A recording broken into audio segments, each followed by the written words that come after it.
All right, welcome back to Advanced Prep Protect. Today we're going to have a small video, and I want you guys to understand when I'm telling you to read your instructions, it's for a reason. I'm not simply being obnoxious. The one on the right, the larger unit, I met a gentleman who owned this in a solar forum. He was of the opinion that the inverter was blown. He had hooked up an air condition, the fuses were blown, he replaced them, and only one side worked. And after that, the unit would just beep nonstop. So we exchanged a couple emails trying to figure out what was going on. And I sent him a teardown video in case it came to that.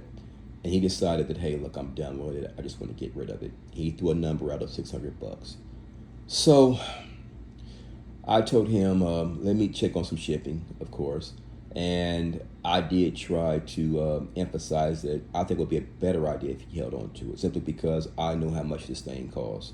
And he had it, it took him through a couple of hurricanes, and I didn't want to see him part with it because he seemed to really love his unit. But he was at the end of his rope as far as dealing with it. So before I could get back with him, something told me to check eBay. And I looked on eBay and I saw it, and I bought it with no hesitation. As I said before, initially he wanted 600 bucks. Now look, I didn't know him, so there was some hesitation, initially. But when I saw it on eBay, man, look, I would have bought it for the batteries alone. Now, I got it. I spent a couple of days looking for some issues that I might be able to resolve.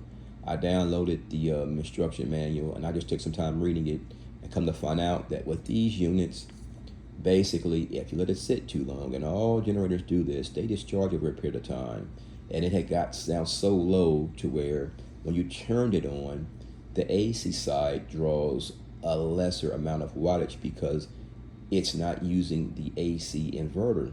Well, I basically used the two chargers that he sent, which was very gracious of him, to bring the unit all the way back up.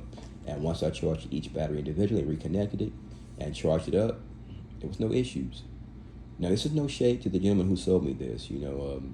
I don't know his situation, but I'm telling you guys, man, read your instructions. There's so much information there that you're missing. All right. If you like the Titan, stick around. They're out there. If you can find them in the used market, they are the best generator made, in my opinion.